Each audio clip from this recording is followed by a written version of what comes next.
कलीसिया आज हम जिस टॉपिक पर बात करने जा रहे हैं वो टॉपिक ये है कि हम शारीरिक इच्छाओं पर विजय कैसे पाएं। बहुत सारे लोग हैं जो अपने पाप से लड़ाई करते हैं, शरीर की इच्छाओं से लड़ाई करते हैं, है ना। बहुत मतलब उस चीज़ से दुखी भी रहते हैं, परेशान भी रहते हैं, क्योंकि शारीरिक जो इच्छाएं हैं उनको बहुत परेशान करती हैं।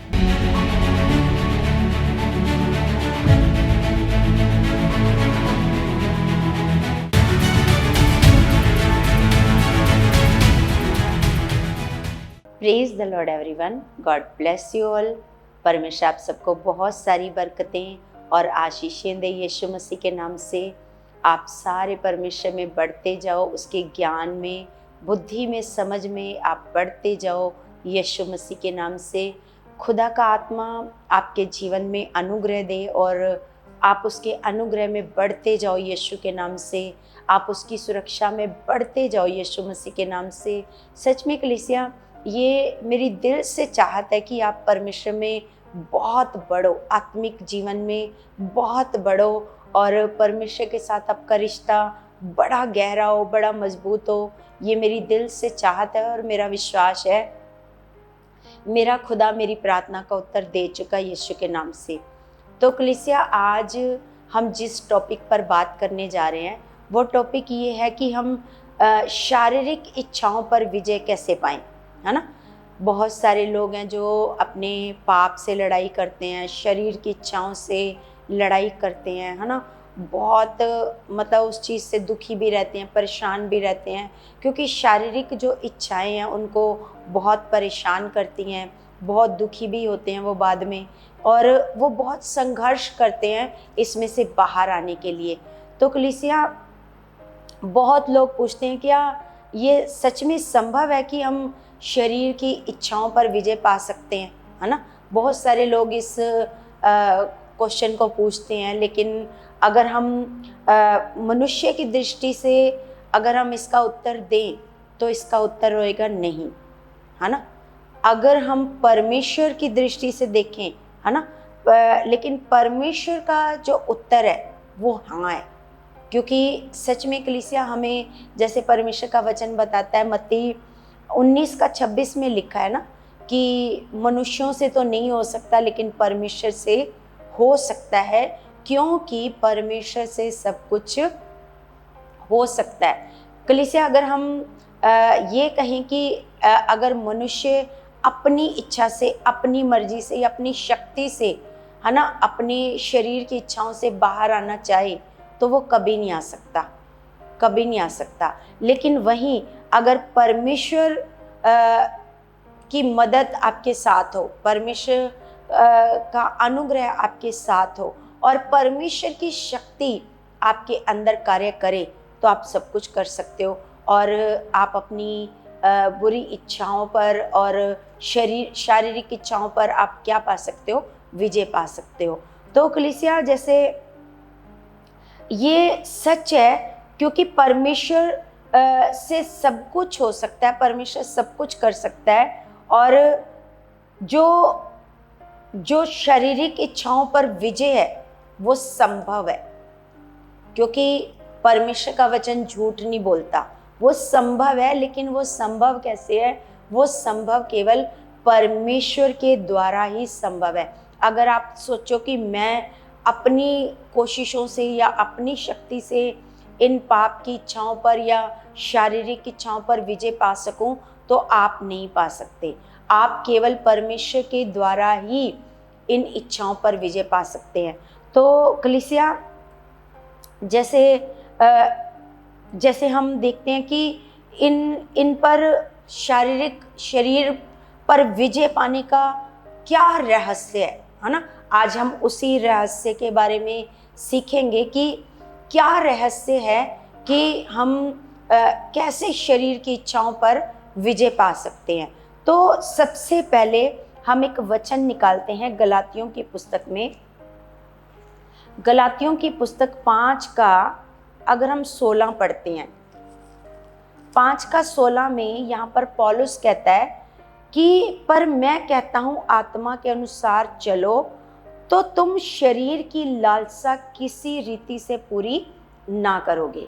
हम यहाँ पर देख रहे हैं कि पौलुस हमें समझा रहा है, हमें सिखा रहा है कि आत्मा के अनुसार चलकर तुम शरीर की लालसाओं को पूरी नहीं कर पाओगे, क्योंकि शरीर बहुत सारी लालसाएं करता है, हमें पाप और बुराई में ले चलता है और शरीर को उसमें आनंद आता है।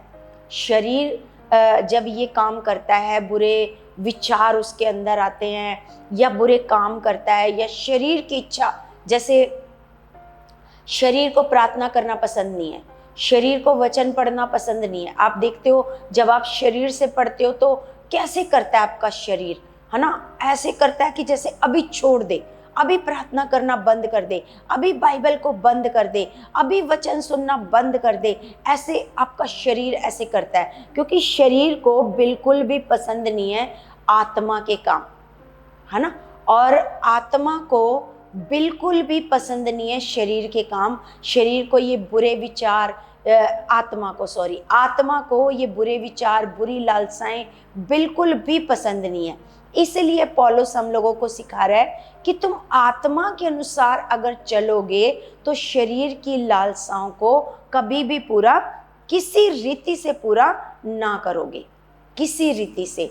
अगर एक ही रहस्य है, हम शरीर की जो इच्छाएं हैं, शारीरिक इच्छाएं हैं, उस पर हम विजय पाने का एक ही रहस्य है, वो रहस्य है आत्मा के अनुसार चलना। कलीसिया, आजकल बहुत सारे लोग आत्मा तो प्राप्त कर चुके हैं और आत्मा उनके अंदर है, कई बार वो आत्मा से भर भी जाते हैं, लेकिन प्रतिदिन जो मनुष्य है वो आत्मा के अनुसार नहीं चलता, है ना। प्रतिदिन उसकी आदत ही नहीं है कि वो आत्मा के अनुसार चले, है ना। जैसे मैं आपको एक उदाहरण देती हूँ। जैसे मान लो आपने किसी अतिथि को, मतलब आपने अपने गेस्ट को अपने घर में बुलाया, उसका स्वागत भी किया, है ना। उसका स्वागत करने के बाद आपने उसको क्या किया, उसको अकेला छोड़ दिया, है ना। वो अकेला है और आप अपना ऐसे आपने उसको घर का हिस्सा ही नहीं बनाया। वो अतिथि आपके घर का हिस्सा ही नहीं है, आपके जीवन का हिस्सा ही नहीं है, आपने उसको अपने जीवन का हिस्सा ही नहीं बनाया, है ना। वो अतिथि आपने उसको घर पर तो बुला लिया, लेकिन वो अकेला बैठा रहता है, अकेला है, और वो सोचता रहता है कि मेरे को अतिथि बनाकर इन्होंने बुला तो लिया है, इनके पास समय ही नहीं है मुझसे बात करने का, मेरे पास बैठने का। तो कलीसिया, आप सोच कर देखो, अगर आपके घर में कोई अतिथि आया, आपने उसको बुलाया, आपने अच्छे से उसका स्वागत भी किया, लेकिन थोड़े ही समय के बाद आपने उस अतिथि को अकेला छोड़ दिया, उससे ना कोई बातचीत, आपके पास समय नहीं, अपने कामों में व्यस्त हो, तो उस अतिथि को कैसा लगेगा? वो अतिथि क्या मतलब आपके किसी भी काम में कोई दखल दे सकता है, कोई बात कर सकता है ना? नहीं कर सकता, क्योंकि आप उससे बात ही नहीं कर रहे हो। सेम ऐसा ही एक विश्वासी भी करता है, सेम ऐसा ही। वो अपने जीवन में पवित्र आत्मा तो प्राप्त कर लेता है, जब वो यीशु को ग्रहण करता है तो वो पवित्र आत्मा प्राप्त कर लेता है। जब वो पवित्र आत्मा प्राप्त करता है तो उसको बड़ी खुशी भी होती है, वो स्वागत भी करता है पवित्र आत्मा का, लेकिन उसके बाद उसका हाल वैसा ही हो जाता है जैसे उस अतिथि का, उस गेस्ट का होता है ना। उससे ना कोई बात, ना चीत, ना कुछ नहीं, पूरा दिन कोई मतलब ही नहीं है, कोई उसका आपके जीवन में, उसके आपके घर में, आपके जीवन में उसका कोई भी हिस्सा ही नहीं वो बन पाता। तो कलीसिया, इसी तरह जब कोई व्यक्ति आत्मा के अनुसार नहीं चलता, आत्मा को अपने जीवन का हिस्सा नहीं बनाता, है ना, तो फिर क्या होता है? फिर वो अक्सर वही विश्वासी वो शरीर की इच्छाओं में फंस जाते हैं, है ना। शरीर की इच्छाओं में वही विश्वासी फंस जाते हैं जो पवित्र आत्मा को अपने जीवन का हिस्सा नहीं बनाते, क्योंकि आत्मा को साथ लेकर ही नहीं चलते। कभी आत्मा से बात ही नहीं करते, कभी पवित्र आत्मा से पूछते ही नहीं है, उससे अगुवाई ही नहीं मांगते, है ना। तो जब ऐसा होता है कलीसिया, तो यही एक रहस्य है कि जब हम आत्मा के अनुसार चलेंगे तो शरीर की इच्छाओं पर विजय पा सकते हैं। अगर हम आत्मा के अनुसार नहीं चलेंगे तो शरीर हमारे ऊपर क्या पा लेता है? विजय पा लेता है। क्योंकि हम आत्मा से बिल्कुल भी मदद नहीं मांग रहे, क्योंकि हमें पवित्र आत्मा किस लिए दिया गया है? ये मददगार के तौर पर दिया गया है, आपको आपकी मदद करने के लिए दिया गया है। आपके ऐसे नहीं कि वो आए और आपके घर पर ऐसे बैठा रहे और बोर होता रहे, आप उससे कोई बात ही ना करो, आप उससे कुछ पूछो ही ना। ये आपकी मदद के लिए दिया गया है। प्रभु यीशु मसीह ने यही कहा है कि वो तुम्हारा सहायक होगा, तुम्हारी सहायता करेगा। जो बातें तुम्हें समझ नहीं आएंगी वो पवित्र आत्मा समझाएगा, और जिन बातों पर आपका कंट्रोल नहीं होएगा वो पवित्र आत्मा उसमें आपकी मदद करेगा, आपकी सहायता करेगा। जैसे बुराई है, पाप है, बुरे विचार हैं, आपका कंट्रोल नहीं होता, आप करते जाते हो, उसमें फंसते जाते हो। ये पवित्र आत्मा इसीलिए तो आपको दिया गया था कि आप इस पवित्र आत्मा से मदद मांगो, इसकी अगुवाई मांगो, और आपका कंट्रोल हो उन बुरे विचारों पर, शरीर की इच्छाओं पर, पाप के विचारों पर आपका क्या हो? कंट्रोल हो। तो कलीसिया, ये जो पवित्र आत्मा ही है, अगर हम पवित्र आत्मा के अनुसार चलते हैं तो ये पवित्र आत्मा ही है जो तुम्हें शक्ति देता है, तुम्हें शक्ति देता है शरीर की इच्छाओं पर तुम विजय पा सको। शरीर की इच्छाओं पर बिना पवित्र आत्मा के आप कभी भी शरीर की इच्छाओं पर विजय नहीं पा सकते। कलीसिया, आप शरीर की इच्छाओं पर विजय पाना चाहते हो, बुरे कामों से बाहर आना चाहते हो, पाप से बाहर आना चाहते हो। बहुत सारे लोग हैं, संघर्ष कर रहे हैं, लड़ाई कर रहे हैं, पाप से बाहर आना चाहते हैं, लेकिन पवित्र आत्मा में नहीं चलना चाहते, उस अतिथि से बात नहीं करना चाहते, उस अतिथि से पूछना नहीं चाहते कि कैसे होगा, पवित्र आत्मा आपको कैसे शक्ति दे, कैसे आप अपनी शरीर की इच्छाओं पर विजय पा सको, है ना। आप उसकी उपस्थिति में हर दिन आपको चलना है, हर पल आपको चलना है, ना कि कभी कभी। कभी कभी याद आ गया, हाँ पवित्र आत्मा है मेरे साथ, कभी कभी नहीं, हर दिन और हर क्षण आपको पवित्र आत्मा की अगुवाई में चलना है। जैसे कलीसिया, मैं आपको एक उदाहरण बताती हूँ। जैसे कोई मरीज है ना, वो ज़्यादा ही बीमारी में, ऐसे बीमारी से ग्रसित है और उसको बहुत ज़्यादा शरीर में उसके दर्द रहता है, तो उसको डॉक्टर क्या करते हैं? उसको पेन के इंजेक्शन लगाते हैं, है ना। तो जब तक वो पेन के इंजेक्शन का उसके ऊपर असर रहता है तो वो दर्द उसके पास, उसके नज़दीक नहीं आता, है ना। तो उसको दर्द वो तंग नहीं करता, परेशान नहीं करता। और जैसे ही इंजेक्शन का असर क्या हो जाता है? ख़त्म हो जाता है, फिर से वो दर्द उसको सताने लगता है, फिर से। जैसे इसी तरह ही पवित्र आत्मा है, इसी तरह ही पवित्र आत्मा है। जब तक हम पवित्र आत्मा में चलते रहते हैं, पवित्र आत्मा हमारे जीवन में काम करता रहता है, उसका असर हमारे जीवन में बना रहता है, तो हमारा जो कंट्रोल है वो शरीर की इच्छाओं पर बना रहता है।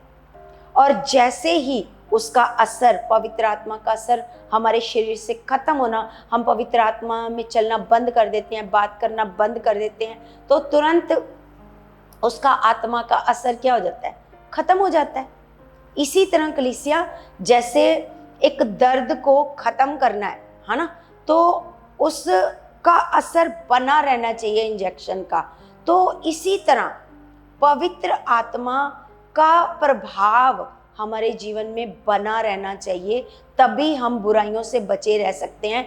जैसे ही हमारे जीवनों से पवित्र आत्मा का प्रभाव खत्म होता है, तुरंत पाप के विचार हमारे पर कंट्रोल कर लेते हैं। जैसे तुरंत वो दर्द आकर फिर से सताने लग जाता है, उसी तरह पाप के विचार, बुराई के विचार तुरंत आकर सताने लग जाते हैं, तुरंत आकर अपना प्रभाव डालना शुरू कर देते हैं। तो कलीसिया, हमें क्या करना है कि अब आपने क्या करना है? अपनी शक्ति से पाप से लड़ना बंद करना है, अपनी शक्ति से ऐसे आप पाप से नहीं लड़ पाओगे। आपको क्या करना है, पवित्र आत्मा से भरना है और उसके साथ अपने संबंध को गहरा बनाना है ना। आप अपनी शक्ति से पाप से नहीं लड़ पाओगे, नहीं लड़ पाओगे। आपको पवित्र आत्मा के साथ रेगुलर वाला रिश्ता बनाना है, हर पल हर क्षण वाला रिश्ता बनाना है, फिर ही आप पाप के ऊपर विजय पा सकते हो। शरीर की इच्छाओं पर फिर ही आप विजय पा सकते हो कलीसिया। तो हम पवित्र आत्मा के अनुसार कैसे चल सकते हैं, है ना। सबसे पहला जो रास्ता है पवित्र आत्मा के अनुसार चलने का, वो है प्रार्थना। प्रार्थना करना, है ना। प्रार्थना में मजबूत हो जाओ, क्योंकि कलीसिया कईयों को लगता है प्रार्थना केवल मांगने की चीज़ है। मांगो मांगो, प्रार्थना में बैठो मांगो, ये कर दो परमेश्वर, ऐसे कर दो परमेश्वर, ऐसे कर दो। प्रार्थना वो स्थान है कलीसिया जहाँ हम पवित्र आत्मा से भरते हैं। ये वो स्थान है जब हम प्रार्थना में बैठते हैं तो मांगना मांगना मांगना नहीं, आप आत्मा में भरो, पवित्र आत्मा से प्रार्थना करो।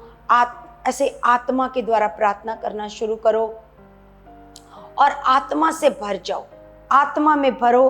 क्योंकि आत्मा से आप भरने की ऐसे प्रार्थना करो, परमेश्वर के सामने जाओ और प्रार्थना करो, परमेश्वर को कहो, परमेश्वर मुझे तो अपनी आत्मा से भर, मुझे तो अपनी आत्मा से भर, मुझे रास्ता दिखा परमेश्वर, और मुझे मजबूत कर और मेरे अंदर अपनी उपस्थिति को मजबूत कर। मेरे अंदर परमेश्वर तेरी उपस्थिति मजबूत हो। हम ये प्रार्थना कर सकते हैं, मांगना, ये कर दो परमेश्वर, ये कर दो, वो कर दो, मेरे बच्चों के लिए कर दो, पति के लिए कर दो, ये कर दो। आप प्रार्थना करो कि परमेश्वर मुझे अपनी उपस्थिति में मजबूत कर, मैं आपकी उपस्थिति में मजबूत हो जाऊं, मुझे रास्ता दिखा परमेश्वर, मेरी अगुवाई कर परमेश्वर, मैं कैसे इन पाप के बुरे विचारों पर कंट्रोल कर पाऊं। पवित्र आत्मा जी, आप मेरी सहायता करो, आप मेरी मदद करो, आप मेरी अगुवाई करो। जब हम प्रार्थना में मजबूत होते हैं तो कलीसिया धीरे धीरे वो चीज़ें जो पहले आपको आकर्षित करती थी, जो पाप आपको आकर्षित करता था, अब धीरे धीरे वो क्या होने लगा, वो महत्वहीन, ऐसे लगेगा नहीं ये कुछ है ही नहीं। आपका मन ही नहीं जाएगा उस पाप की ओर, आपकी सोचें ही नहीं जाएंगी उस पाप की ओर। आपको उस पाप से नफरत होने लगेगी, उस पाप से बुराई होने लगेगी, आपको वो पाप बुरा लगने लगेगा। ये कब होएगा? ये कब होएगा? जब आप प्रार्थना में परमेश्वर की उपस्थिति को मांगोगे, परमेश्वर की उपस्थिति आपके जीवन में काम करे, आपको दिशा दिखाए, आपको रास्ता दिखाए। जब आप लगातार इन प्रार्थनाओं में बने रहोगे, प्रार्थना में आत्मा में भरते जाओगे, लगातार हर पल हर क्षण आत्मा से भरते जाओगे, तो क्या होएगा? तो वही चीजें जो आपको पहले बड़ी अच्छी लगती थी, वो पाप की, बुराई की इच्छाएं, शरीर की इच्छाएं जो आपको बड़ी अच्छी लगती थी, अब वो अच्छी नहीं लगेंगी। अब परमेश्वर की जो उपस्थिति है आप में प्रबल हो जाएगी।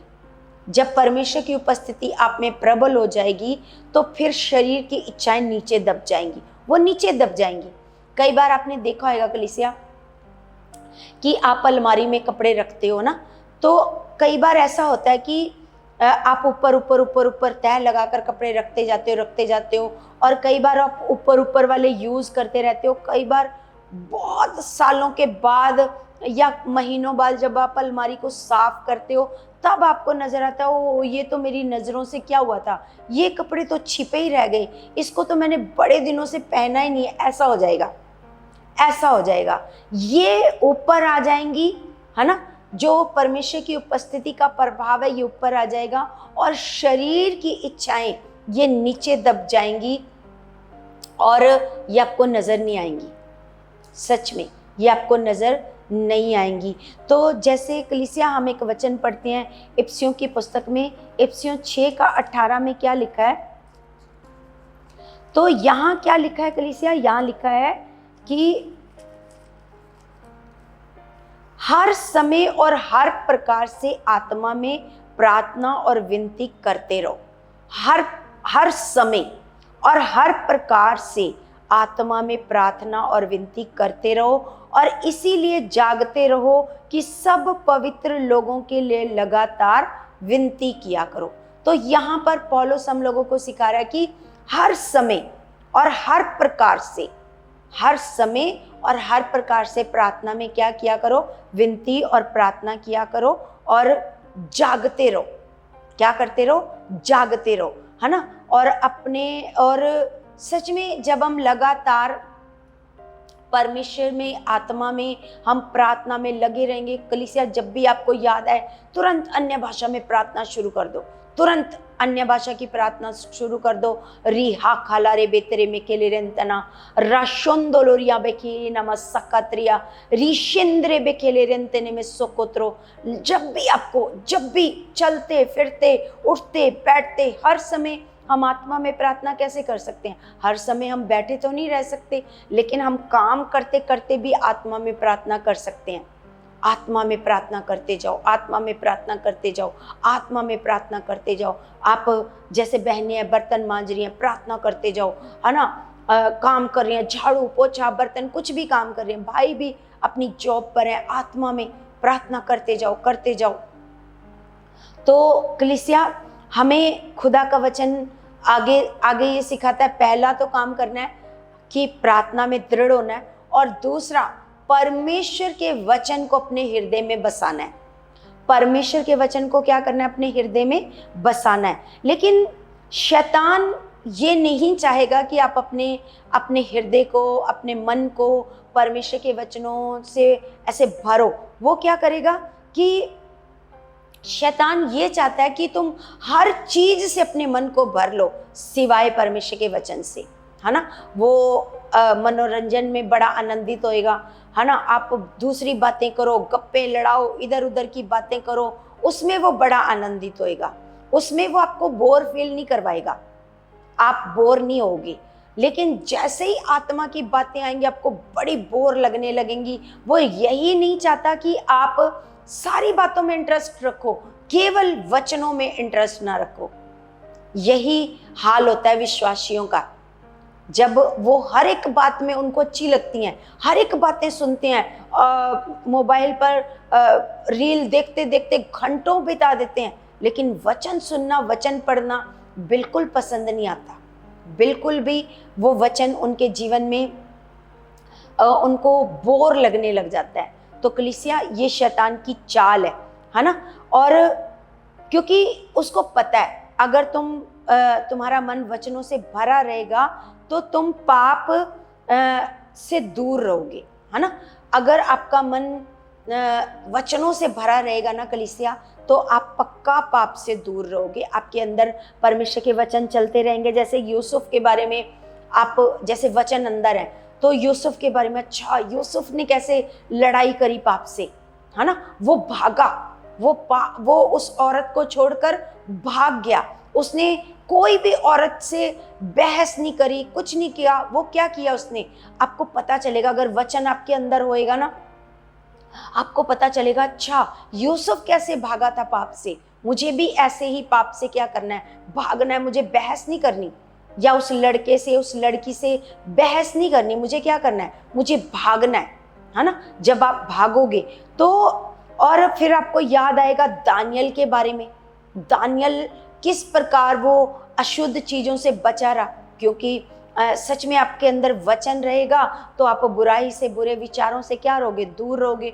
आपको अय्यूब के बारे में पता चलेगा, वो कैसे विश्वास में मजबूत रहा, है ना।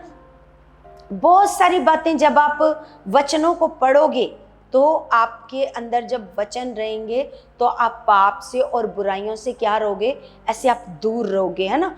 तो जैसे आपको जब भी ऐसे पाप आपको बहुत सताता है तो तुरंत आपके अंदर जो वचन है, जो अपने वचन पढ़े हैं, जो अपने वचन सुने हैं, है ना, तो वो वचन क्या होंगे? आपको याद आएंगे। आपको याद आएंगे वो सारे वचन, आपको फिर बचा कर रखेंगे, आपको सुरक्षित रखेंगे, आपको संभालेंगे, आपको सिखाएंगे कि आपको कैसे इन इन पाप की इच्छाओं के ऊपर कैसे आपने विजय प्राप्त करनी है, कैसे यूसुफ ने विजय प्राप्त करी, कैसे दानियल ने विजय प्राप्त करी, है ना। और हम ये देखते हैं कलीसिया किस प्रकार हम भी वचनों के द्वारा क्या कर सकते हैं, विजय को प्राप्त कर सकते हैं, है ना। तो सच में कलीसिया ये जो परमेश्वर का वचन है ना, यही पाप के विरुद्ध लड़ने के लिए आपके लिए शक्तिशाली हथियार है। ये शक्तिशाली, बहुत ही प्रभावशाली क्या है, ये हथियार है। जैसे हम एक वचन पढ़ते हैं यूहन्ना की पुस्तक में, यूहन्ना 6 का हम पढ़ते हैं 63।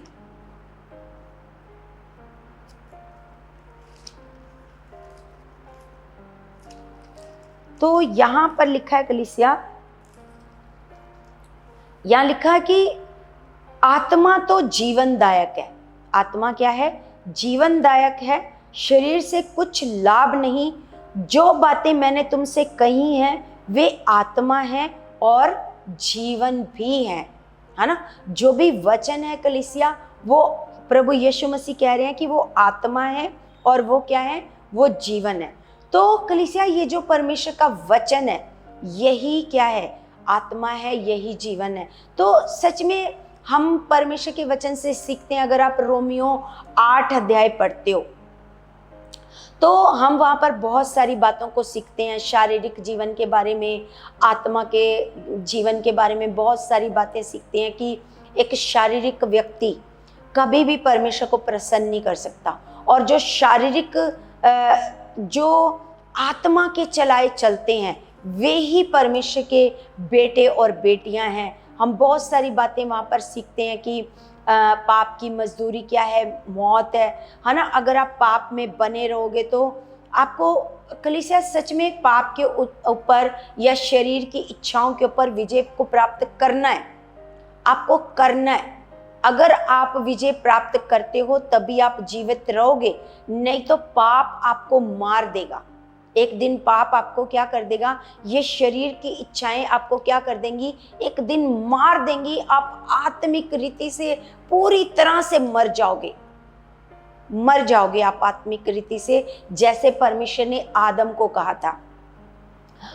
कहा था कि अगर तुम फल खाओगे तो तुम क्या हो जाओगे, तुम मर जाओगे। तो वो किस में मर गए, वो आत्मिक रीति में पूरी तरह से मर गए, आत्मा उनसे छिन गया, है ना। तो शरीर में तो वो काफी साल जिंदा रहे। हम देखते हैं आदम हवा शरीर में तो काफी साल जिंदा रहे, लेकिन आत्मा में वो उसी समय मर गए जब उन्होंने उस फल को खा लिया।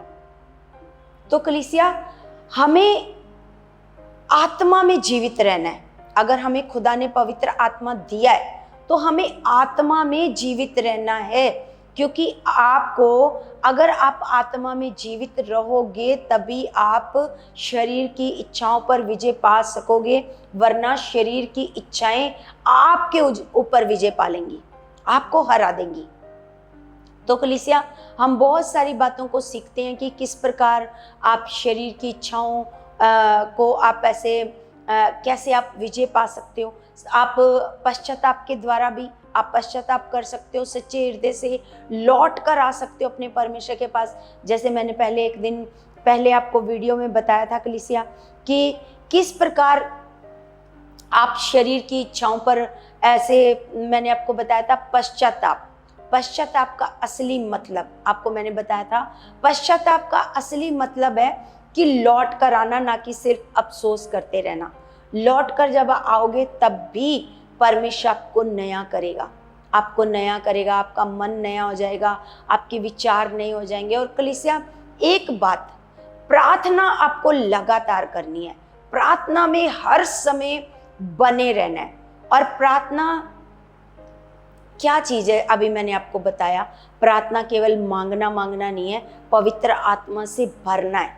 पवित्र आत्मा से भरने को क्या कहते हैं, ऐसे प्रार्थना, है ना। आप उसकी उपस्थिति में भर जाओ। जब आप प्रार्थना करने बैठो आप उसके आनंद में भर जाओ, आप उसकी उपस्थिति में भर जाओ, ना कि सिर्फ ये कर दो परमेश्वर, वो कर दो, बीमारी से चंगा कर दो, कर्जों से आजाद कर दो। नहीं, नहीं, उपस्थिति में भरना, आत्मिक जीवन में बढ़ना, आत्मिक जीवन में बढ़ना है पिता। मेरी अगुवाई करो परमेश्वर, मेरी अगुवाई करो परमेश्वर, मुझे सिखाओ पिता, आत्मा के द्वारा मुझे बुद्धि दो, मुझे समझ दो, मैं आपकी बातों को समझ पाऊँ, मैं आपकी बातों पर चल पाऊँ। ये बुद्धि समझ मांगो आप प्रार्थना में, परमेश्वर से ये बातें किया करो। तो कलीसिया, मेरा विश्वास है कि जो आज आपने सीखा है इनको अपने जीवन में केवल आप सुनोगे नहीं, आप इनको अपने जीवन में अप्लाई करोगे। अप्लाई करोगे तो तभी आप शरीर की इच्छाओं पर विजय पा सकते हो। अगर केवल सुनोगे तो सुनने से, केवल सुनने से आप शरीर की इच्छाओं पर विजय प्राप्त नहीं कर पाओगे। अगर आपको विजय प्राप्त करनी है, आपको परमेश्वर में बढ़ना है, आत्मा में बढ़ना है, परमेश्वर को खुश करना है, प्रसन्न करना है, तो आपको आत्मा में बढ़ना ही पड़ेगा। तो आपको प्रार्थना में लगातार बढ़ना है, आत्मा की अगुवाई में चलना है, परमेश्वर से मांगना है, मुझे रास्ता दिखा पिता, मुझे बुद्धि दे परमेश्वर, मुझे समझ दे परमेश्वर, ताकि मैं तेरी इच्छा में चल पाऊँ और शरीर की इच्छाएं कभी मेरे जीवन में हावी ना हो पाए। तो कलीसिया, आज मेरा विश्वास है इन वचनों को आप अपने जीवन में जरूर अप्लाई करोगे। अप्लाई करोगे तो तभी आप उसका रिजल्ट देखोगे। तो मेरा विश्वास है खुदा इस वचन से आपको बहुत आपके अंदर मतलब बुद्धि और समझ और आत्मा की अगुवाई आपके अंदर आ चुकी है यीशु मसीह के नाम से। तो कलीसिया, मैं आपके लिए प्रार्थना करती हूँ, खुदा आपको आत्मिक जीवन में बढ़ाए, आपको रास्ता दिखाए और आप आत्मा में मजबूत हो जाओ यीशु मसीह के नाम से। हम सब प्रार्थना में चलते हैं। सर्वशक्तिमान पिता, मैं आपका धन्यवाद करती हूँ खुदावन, सामर्थी पिता परमेश्वर जी, दया करने वाले पिता, अनुग्रह करने वाले मेरे सामर्थी पिता परमेश्वर, मैं आपका दिल से धन्यवाद करती हूँ खुदावन। मैं तेरे बच्चों के लिए प्रार्थना करती हूँ मेरे स्वर्गीय पिता, मेरे महान परमेश्वर, आपके बच्चे पिता आत्मिक जीवन में बढ़ते जाएं पिता, तेरा पवित्र आत्मा इनके जीवनों में काम करे खुदावन, ये आत्मा की अगुवाई में चलना सीखे पिता परमेश्वर जी। जो भी वचन सुने पिता, केवल सुनने वाले ना बने, उस वचन को अपने जीवन में पूरा करने वाले बने पिता, आपको प्रसन्न करने वाले बने और शरीर की इच्छाओं पर विजय प्राप्त करने वाले बने मेरे खुदावन। मैं विश्वास करती हूँ पिता, जो भी मैंने आपसे प्रार्थना में मांगा है खुदावन, हर एक विनती प्रार्थना का आपने उत्तर दे दिया है। मैं विश्वास करती हूँ पिता परमेश्वर, तेरा आत्मा तेरे बच्चों के जीवन में कार्य कर चुका है और शरीर के सारे काम इनके जीवन से खत्म हो चुके हैं यीशु मसीह के नाम से। आमीन आमीन। सबको जय मसीह की, जय मसीह की।